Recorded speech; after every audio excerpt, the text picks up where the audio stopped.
कोल्हापूरमध्ये भाजपचे खासदार अमर साबळे यांनी वंचित बहुजन आघाडीचे पक्षप्रमुख प्रकाश आंबेडकर यांच्याविषयी केलेल्या वक्तव्याच्या निषेधार्थ वंचित बहुजन आघाडीच्या वतीने जोरदार आंदोलन करण्यात आले।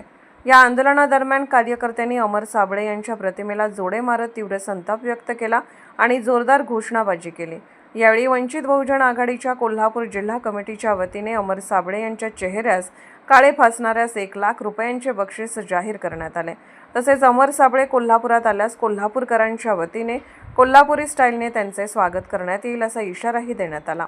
या आंदोलनात वंचित बहुजन आघाडीचे कोल्हापूर जिल्हाध्यक्ष जनार्दन गायकवाड, जिल्हा उपाध्यक्ष प्रकाश कांबळे, जिल्हा सचिव अरुण जवने, वंचित बहुजन कामगार आघाडीचे संजय गुदगे, करवीर तालुका अध्यक्ष नितीन कांबळे, शिरोळ तालुका अध्यक्ष संदीप कांबळे, कोल्हापूर शहराध्यक्ष अमित नागटेळे तसेच वंचित बहुजन युवा आघाडी शहर कमिटीचे पदाधिकारी व कार्यकर्ते मोठ्या संख्येने उपस्थित होते।